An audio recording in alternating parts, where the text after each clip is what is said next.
Hi, this is Johnny Burgin with another Chicago Blues guitar lesson. People always ask me, who's your favorite guitar player? I always say the same thing, Earl Hooker. And I think it would take me a long time to explain just why he's truly my favorite.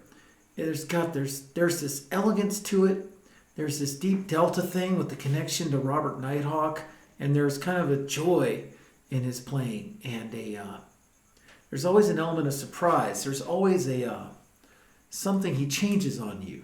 And I just can't get enough Earl Hooker. So check out the book by Sebastian Danchin called Blues Master, biography of Earl Hooker. And anyway, let's talk about one of his great songs, Will My Man Be Home Tonight by Lillian Offit. Great thing about this song is if you get this one, you can go on to Blues in D Natural. And if you get that one, get these two, then you can go to the Otis Rush version on tops. And we're going to do that in a later lesson. But really, this is a house that's got to be built brick by brick. And I like the way that he's just commenting on the vocals on this song. It's a little more achievable, even though he's never doing anything remotely the same thing. There's all these things that can only be done in the key of D. And he's just sort of dancing through the record. It's just beautiful. So I'm going to try playing it now, okay? And then we'll explain some things about it. This is going to sound a little strange because you got to sort of keep the vocals and the bass line in your head. The bass line is... And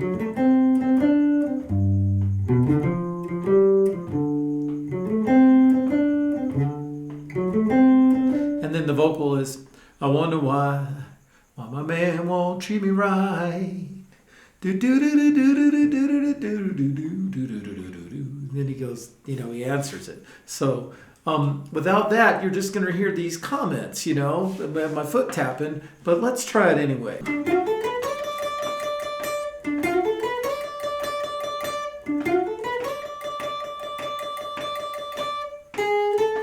Wonder why.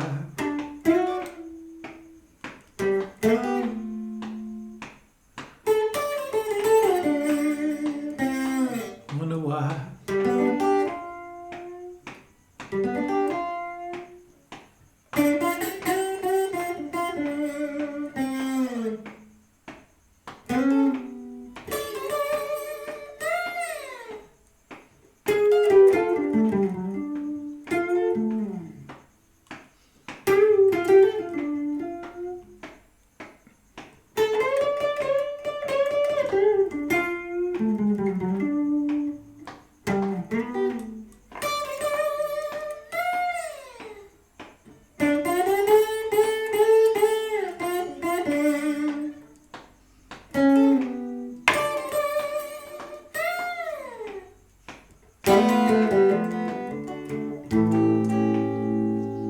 That was pretty close. I know I made a few mistakes, but that was pretty close, and that's just the first 12 bars. Then the third verse, he kind of backs down a little bit, and then he plays a stellar solo. But first, let's talk about the stuff he does, just getting that far. All right, good morning. All right, let's talk about the intro first. This is really typical. You hear this in BB. Anyway, this is just out of a D chord. If you have your third finger on the 12th fret of the D string, and you just walk up with first and second on the 10th and 11th of the G string, and then 10 and 12 on the B string. So far you have, and then you're on your first finger, 10th fret. Nice clean picking, all downstrokes. Doesn't sound the same, does it? So let's try all downstrokes.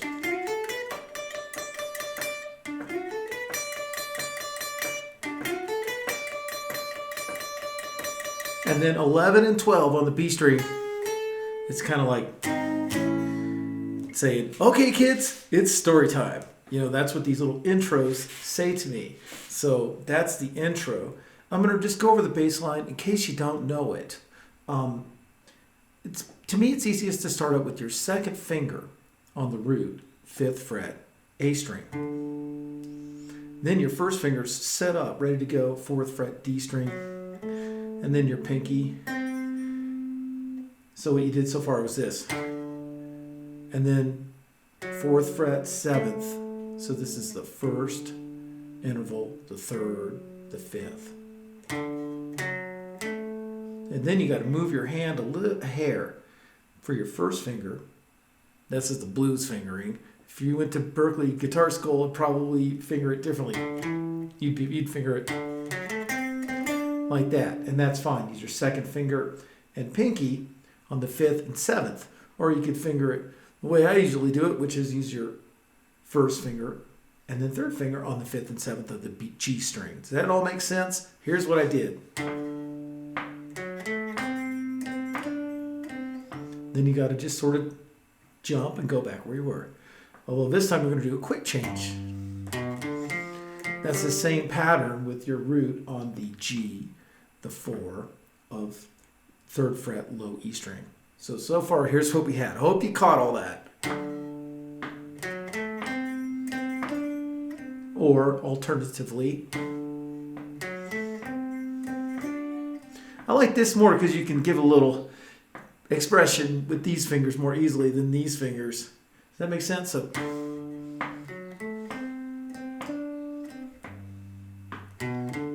it's the same pattern.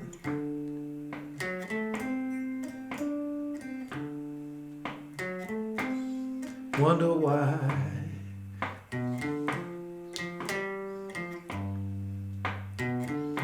Don't vibrato the root that much. That sounds like, okay, just calm down, you know? You know, it's kind of a modern thing, and I think it's not really in this period.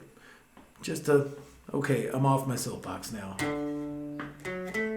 Just let the note speak for itself. And then on the 5,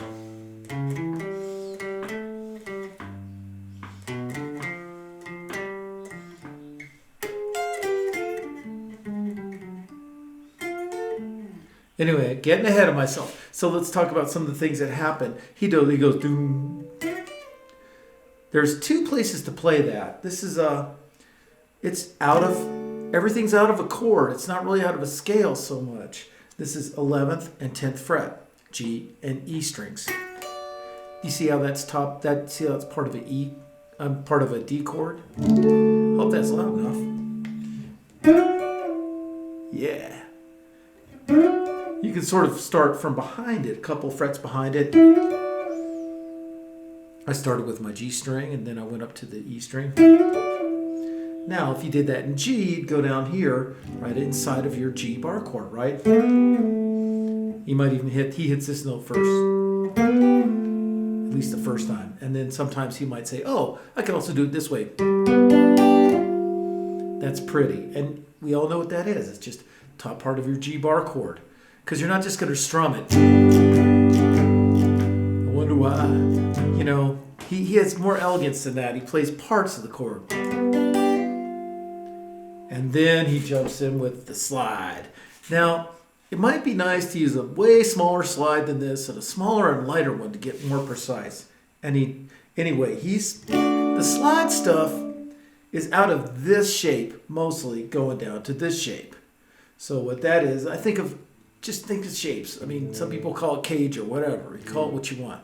This is a long A, right? Move this all the way up here. With first finger barred on the 7th fret and your 10th fret up here, that's your D, right? Same chord that's here. I mean, the same place that's here. Now, we're going to go behind that couple frets. Or you don't have to think about whole frets. You just think about almost whole frets to make it cry a little more. Does that make sense? You don't have to go like, that's like fingering it, but with a slide. It's a little more, you put the notes a little closer together to make it sing differently. And then give it a nice kind of slower wide vibrato. Don't Luther Allison it, just kind of mellowly sing it, you know? Yeah, Robert Nighthawk style. I wonder why. Back to that pretty chord. And then he plays out of here. sometimes I try to get the silky, pretty playing with my fingers, and you hear Otis Rush do that a lot. We're going to get to that in a future lesson. But if you slide, just to sort of map out where to slide it, so I know where I'm going, I try to learn it with my fingers too. So this is out of this D chord, an A shape, one finger A shape, moved all the way up to the 5th and 7th fret.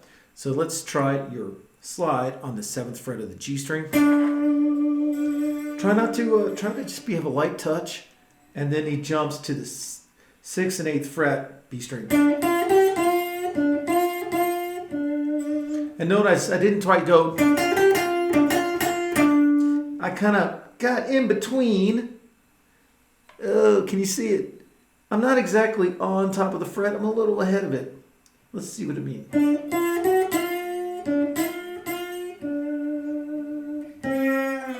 I like the way he ends on the 7th. Maybe even a little prettier than the 7th, a little higher up than the 7th. Kind of. Good luck. This is so, it's mysterious. So.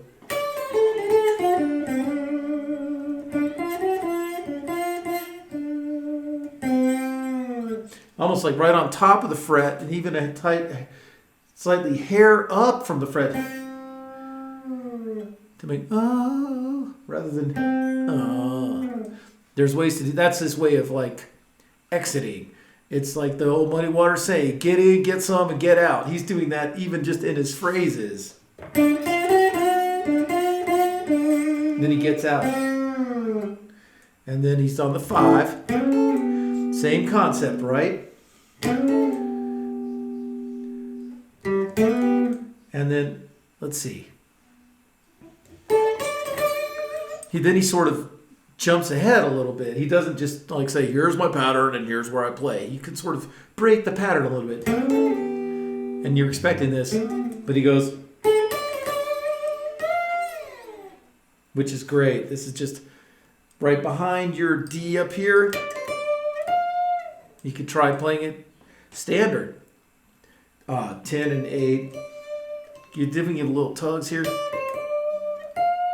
And then 13th fret. So that's kind of like a pre-slide practice. And then let's try slide it. Whoop, that was a little too high, wasn't it? And then now we're at the turnaround of the first part round. Ooh, I love this. This is the kind of thing only Earl Hooker would do.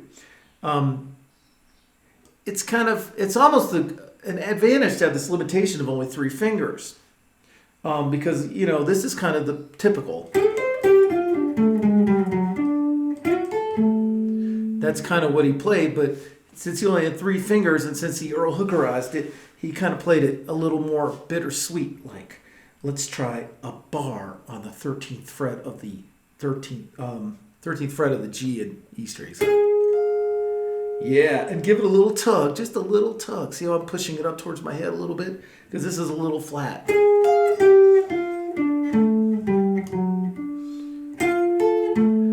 Okay, wake me up when you get to the next part. So let's put some tugs in there. It's kind of like almost like when you do stuff like, or it's super like West Side Guitar, like Magic Sound, that kind of thing. But we're gonna play it sadly. Now unbend it and play the 12th and 10th, and then tug this up towards your head. Then you have a roll. So what I do is 13, 12, 10, and then a roll on the 12 and 12 of the D and A strings. I can't tell if he does that or, and then that's great. A little tug here. It's kind of right out of your. You barely hear this 12th fret A string, but this is 10th fret G and B string. So the whole deal from the 5, 4, and then your turnaround. similar to that. Now we're into the next 12 bars. And then he plays kind of typical lead. Something like that.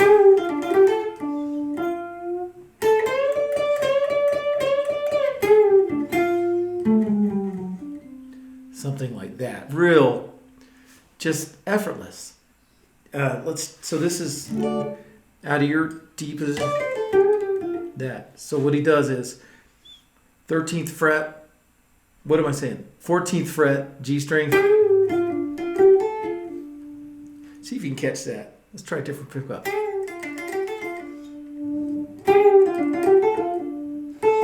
Something similar to that. That's part one.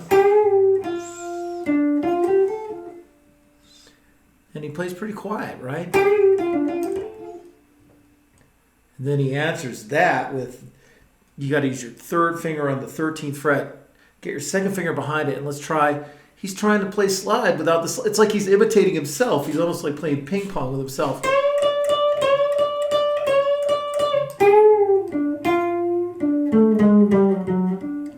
Something really similar to that, which I like this. That's 12, 11, 10, 9 on the A string. And then 12 and 10 ends on your 7th interval, which brings you to the 4. So what did we just do? I'll be home. Late last week, that's what he said.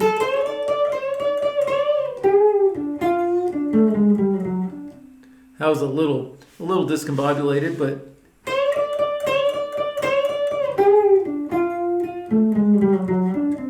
that was better, right?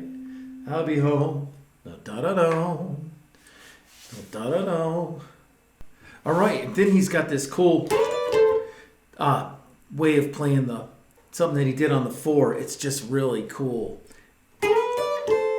It's like almost a variation of this. I got to go back. This is the other way to do this. In the 4 chord, you could do, which makes a lot of sense. So this is kind of out of a G chord that looks like a C. Move it all the way up here. So you have, instead of this, you have it here on the D and B strings, 9th and 8th fret. So you can actually start with your 3rd finger on the 10th fret for your 4. Makes sense? And then, which makes it easy to go.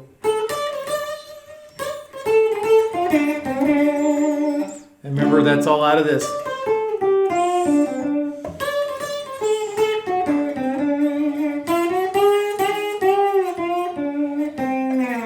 Yeah.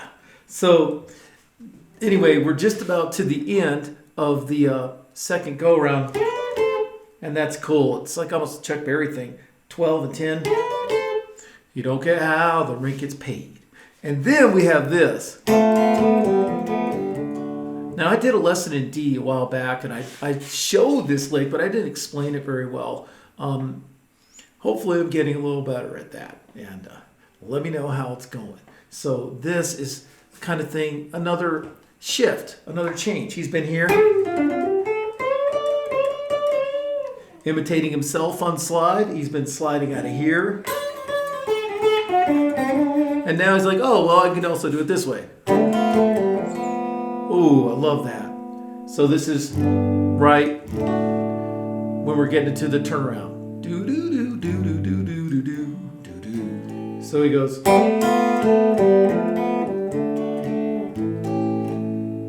Pretty. It's from Scrapper Blackwell, right? So this is 2nd and 1st. 2nd fret, 1st fret on the G and E strings. Open G, and then you take these 2 fingers, 2nd and 3rd, on the 3rd fret D string and 2nd fret G string with an open B string. and then it resolves to a beautiful, straight up, typical D chord and an A7. Lot to do, huh?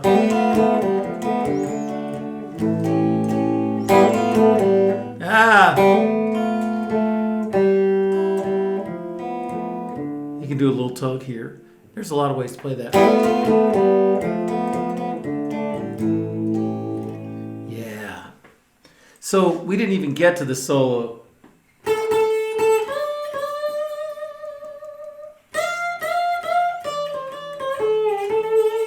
But pretty much most of the notes are the 13th fret, 10 and 8.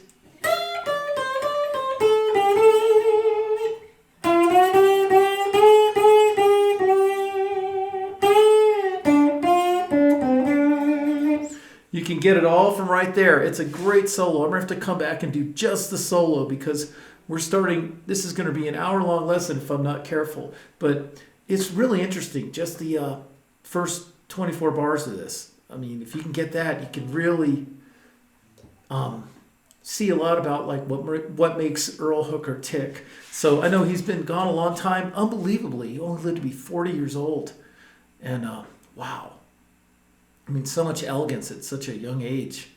But let me know how you did with this lesson, and see you next time. I'm down here in Mexico having a great time doing some tours, and I hope to see you guys on the road. Join me on Patreon and subscribe to my YouTube channel to support these free blues lessons every Monday. Tell your friends, and see you next time. Thanks a lot.